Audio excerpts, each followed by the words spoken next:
The dawn of silence. The twin suns of Kepler 442 painted the sky in soft amber hues as they rose over Haven's Rest. The colony's main settlement, New Terra, stretched across rolling green hills dotted with gleaming domes and agricultural towers. Children's laughter echoed from the community gardens where families tended to earth crops that had adapted beautifully to this distant world. The air smelled of fresh bread from the bakeries and the sweet scent of blooming apple orchards. Dr. Elena Vasquez knelt among her prized tomato plants in Research Greenhouse 7, her hands gentle as she examined the latest hybrid specimens. At 38, she had spent the last decade perfecting crops that could thrive in alien soil, while maintaining the nutritional value that sustained human life. Her work had helped transform Haven's Rest from a struggling outpost into a thriving, agricultural hub that fed 3 neighboring systems. The greenhouse's climate control hummed softly as Elena recorded her observations on a data pad. Outside, she could see the massive grain silos that stored enough food to last the colony's 50,000 residents through any crisis. Transport ships arrived weekly to carry their surplus to other colonies, making Haven's Rest a crucial link in humanity's expansion across the stars. Marcus Chen, the colony's communication officer, sat in the central command tower monitoring routine traffic from Earth and the outer colonies. The daily status reports showed everything normal. Trade routes were clear, weather satellites reported favorable conditions for the next harvest, and the colony's defense grid ran its standard patrol patterns. It was just another peaceful morning in what many considered paradise. The colony's Governor Samuel Rodriguez reviewed the latest population reports over breakfast with his wife. Their daughter played nearby, building towers with colorful blocks while humming a song she had learned in school. The future looked bright for Haven's Rest. Plans were already underway to establish 2 more settlements on the planet's southern continent. Then the sky began to burn. It started as a shimmer in the upper atmosphere, like heat waves rising from summer pavement. The colony's early warning systems remained silent because the approaching ships used technology that bent light and energy in ways human sensors couldn't detect. Elena noticed it first when the light filtering through her greenhouse suddenly changed from warm amber to an eerie silver blue. She stepped outside and looked up to see shapes materializing in the sky like ghosts becoming solid. The ships were unlike anything in human records. They moved with fluid grace, their dark hulls seeming to absorb light rather than reflect it. There were dozens of them, each one the size of a city block descending through the atmosphere without a sound. Marcus Chen's routine morning became a nightmare when every screen in the communication center erupted with static. The colony's satellite network died one by one, each connection severed with surgical precision. He frantically tried to establish contact with Earth, but the communication arrays had been reduced to melted metal by invisible beams of energy. The attack began without warning or declaration. Beams of crimson light lanced down from the alien ships, not at random but with terrifying precision. They struck the colony's defense installations first, turning the protective shield generators into fountains of sparks and twisted metal. The orbital defense platforms that should have protected Haven's Rest were destroyed before they could fire a single shot. Governor Rodriguez grabbed his family and ran for the emergency bunkers, but the alien weapons seemed to know exactly where to strike. The bunkers, designed to withstand asteroid impacts and nuclear attacks, crumbled like sandcastles under the alien assault. The evacuation sirens wailed for exactly 47 seconds before the power grid collapsed. Elena watched in horror as the grain silos she had helped fill erupted in massive explosions. The research stations where she had spent years developing better crops vanished in flashes of light. But the aliens weren't just destroying infrastructure. They were targeting the people themselves. Crimson beams swept across residential areas, leaving nothing but ash and silence. She ran toward the spaceport where emergency evacuation ships waited, but the aliens had thought of that too. The landing pads were cratered ruins, and the ships that might have carried people to safety were burning wrecks scattered across the tarmac. The attack was methodical, complete, and utterly ruthless. The colony's children, who had been playing in the gardens moments before, simply weren't there anymore. The families who had been planning their futures over breakfast tables were gone. The farmers who had been preparing for another day of honest work had vanished along with everything they had built. Elena found herself in a maintenance shed at the edge of the agricultural sector, one of the few structures the aliens had overlooked. In their systematic destruction, through a grimy window she watched the sleek ships hovering over the ruins of New Terra. Then something even more chilling happened. The ships began to broadcast. The voice that filled the air was not human. It spoke in perfect English, but with an accent that seemed to come from the depths of space itself. The words were cold, emotionless, and final. Humans of the colony called Haven's Rest. Your expansion ends here. Return to your homeworld and remain there. Venture beyond your solar system again, and every human settlement will share this fate. You have been warned. The message repeated 3 times.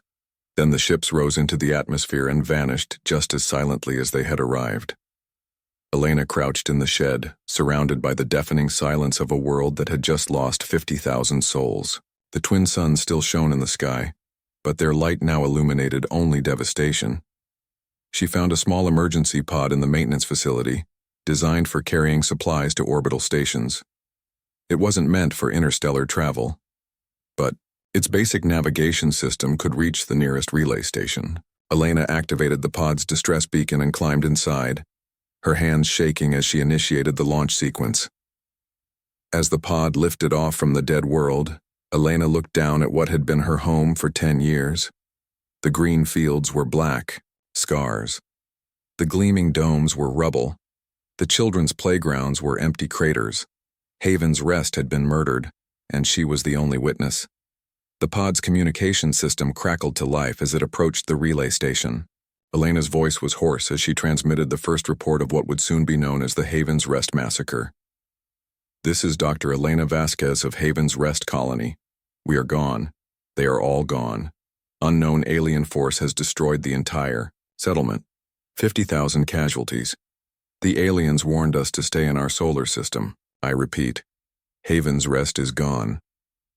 The message took 6 hours to reach Earth through the relay network.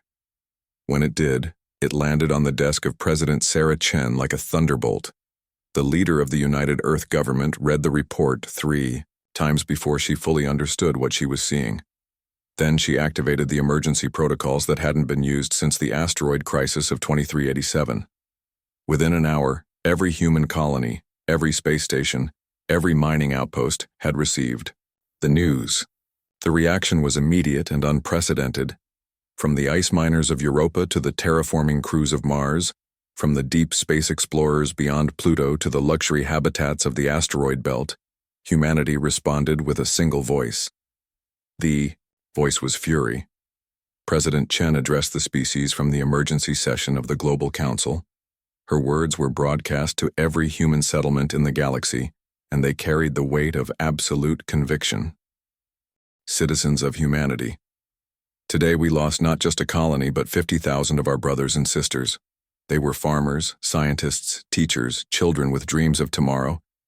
They were murdered by aliens who think we will cower in fear and abandon our destiny among the stars. They were wrong. The president's voice rose, carrying the anger of an entire species. We do not abandon our own. We do not retreat from bullies. We do not surrender our future to threats. Every shipyard in human space is hereby ordered to maximum production. Every fleet is mobilized. Every citizen who can hold a weapon or pilot a ship is called to service. The response was immediate and overwhelming. The orbital shipyards around Earth that had been building commercial vessels switched to military production. The asteroid mining operations redirected their resources to manufacturing weapons and armor. The scientific research stations began, developing new technologies for war. But most importantly, the colonies responded. Every human settlement, no matter how small or distant, sent what they could. The ice miners sent ships converted to carry weapons. The agricultural colonies sent their cargo haulers modified for battle. The research stations sent their experimental vessels armed with prototype weapons. Elena Vasquez, rescued from her escape pod and recovering in a medical facility on Luna, watched the news feeds with tears streaming down her face. But they were not tears of sorrow anymore, they were tears of pride, of humanity was answering the call, and the response was magnificent. The alien attackers had called themselves the Shadowkin Empire in their brief transmission, and intelligence analysts were already working to trace their origin.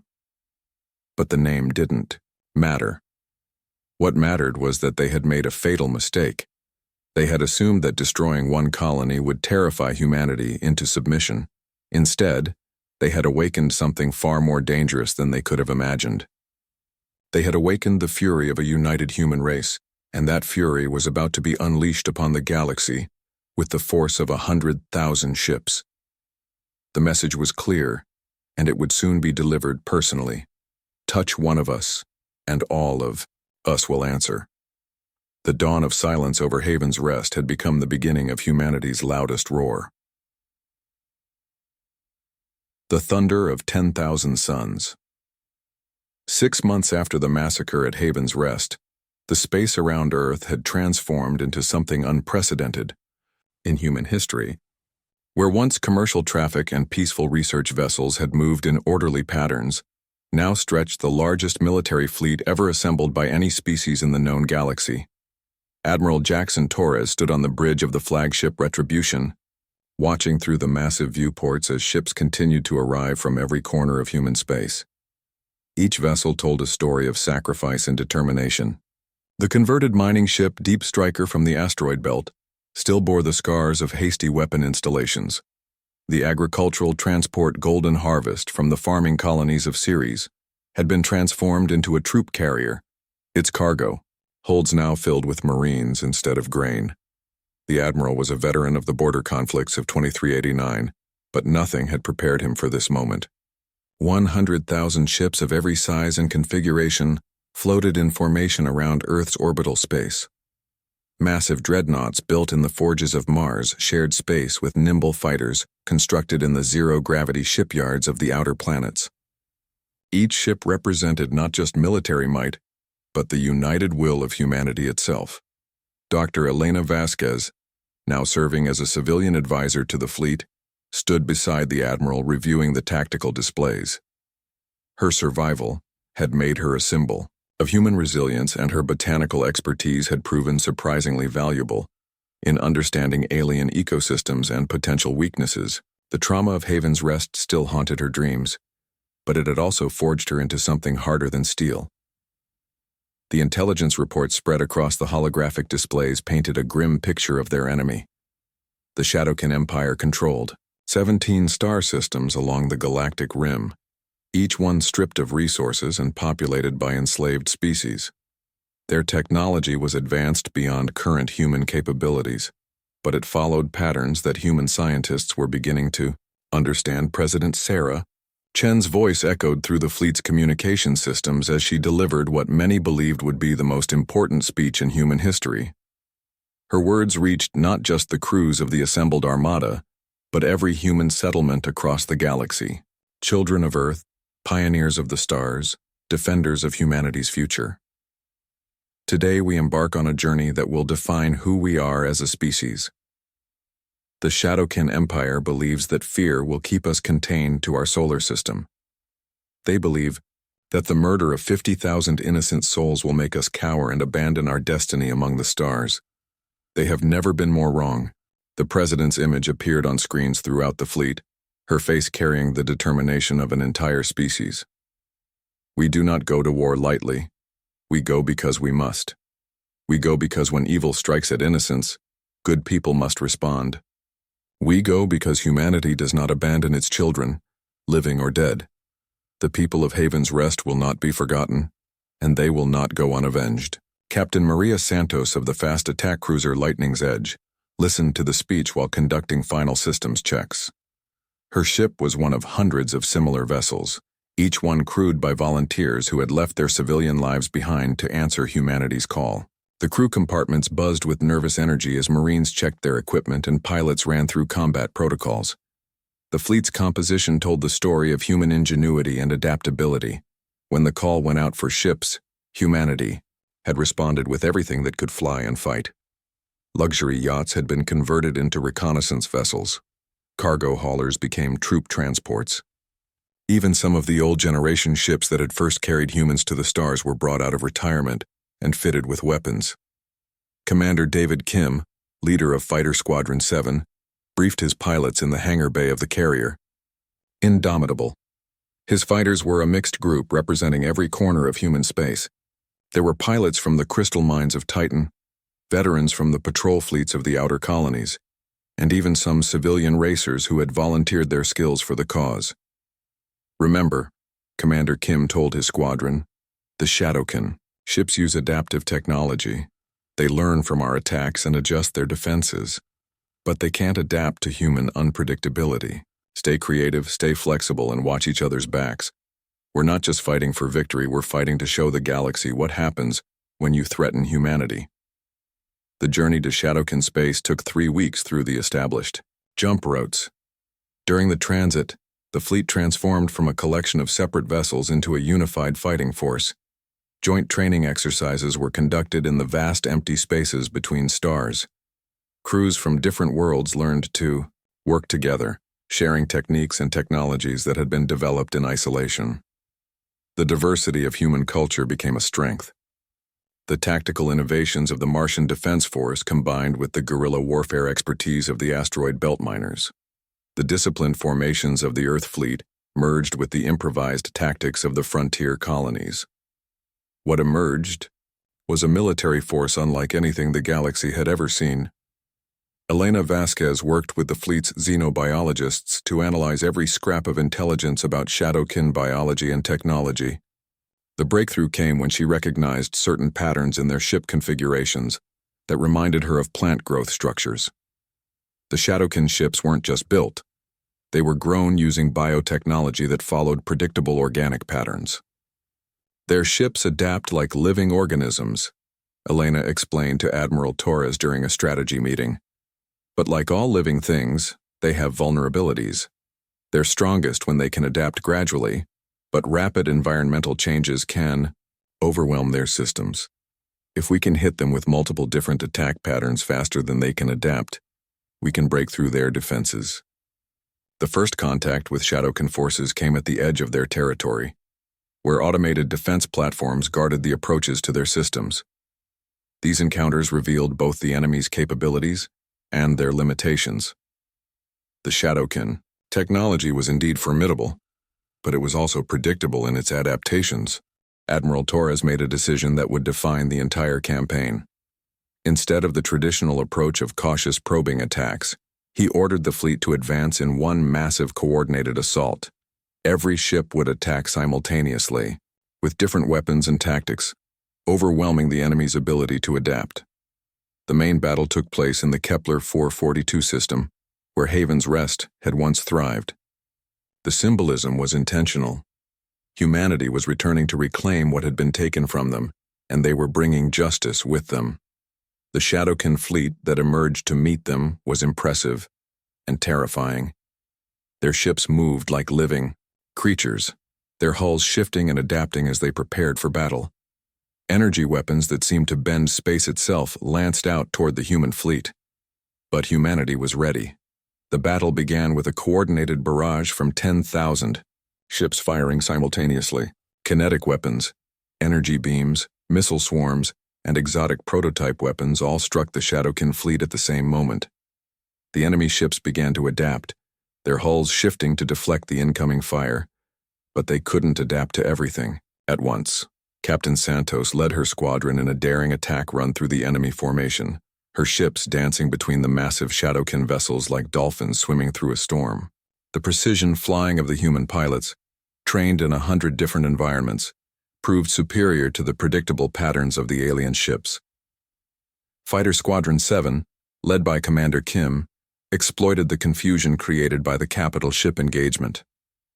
Their small, agile craft struck at the Shadowkin command vessels, targeting the organic nerve centers that Elena's research had identified as critical systems.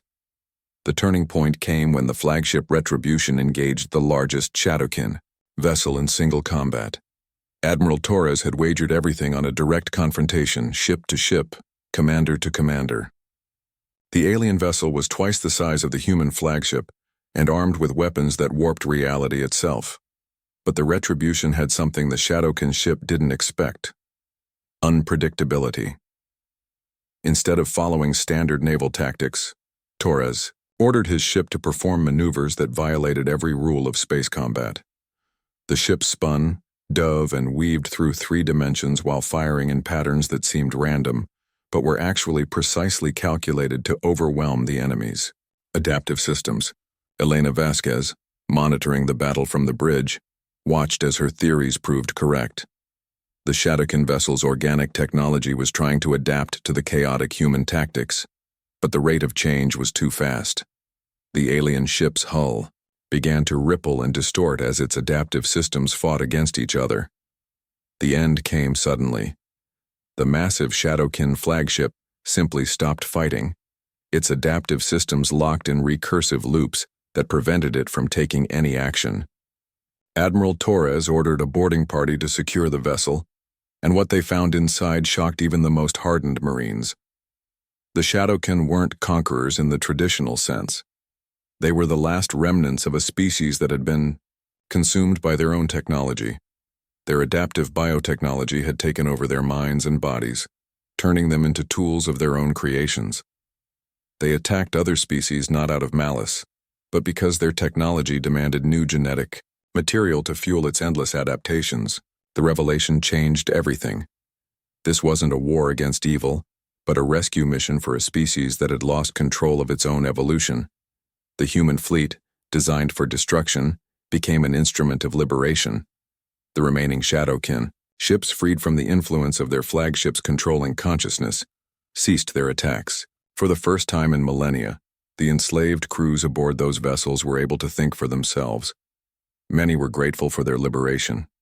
Others were too damaged by centuries of mental slavery to fully recover. The Battle of Kepler 442 ended not with the destruction of an enemy, but with the birth of an alliance. The liberated Shadowkin shared their biotechnology with humanity, while humans shared their gift for adaptation and innovation. Together, they began the long process of freeing the other enslaved species throughout the former Shadowkin Empire. Admiral Torres stood once again on the bridge of the Retribution, but now he gazed out at a very different scene. Where once, fleet of war had assembled, now a flotilla of exploration and rescue vessels prepared to spread throughout the galaxy. The 100,000 ships that had come seeking revenge were now carrying hope to enslaved worlds. Elena Vasquez had returned to her true calling, working with Shadowkin biotechnicians to develop new forms of agriculture that could feed the liberated populations. Her greenhouse aboard the Retribution was filled with hybrid plants that combined human and alien techniques, creating crops that could grow in any environment. President Chen's final transmission to the fleet carried a message very different from her original call to arms. Citizens of humanity, allies of freedom, liberators of the oppressed, you went forth as warriors seeking justice for the fallen. You return as healers, carrying hope to the enslaved. You have shown the galaxy that humanity's greatest strength is not our weapons, but our refusal to abandon those in need. The message that echoed throughout human space was clear and powerful. The destruction of Haven's Rest had been intended to terrify humanity into isolation. Instead, it had revealed humanity's true nature, a species that would cross the galaxy to defend the innocent and free the oppressed. The 100,000 ships returned to their home ports carrying more than victory. They carried the knowledge that humanity had passed its greatest test. When faced with evil, they had responded with justice. When confronted with fear, they had answered with courage. When challenged to abandon their destiny among the stars, they had instead expanded that destiny to include every species yearning for freedom. The thunder of 10,000 suns had spoken and the galaxy had listened. Humanity was no longer just another species exploring the stars. They were the guardians of liberty, the champions of the oppressed, and the protectors of hope itself. The dawn of silence over Haven's Rest had become the beginning of a new age of freedom that would echo throughout the galaxy for generations to come.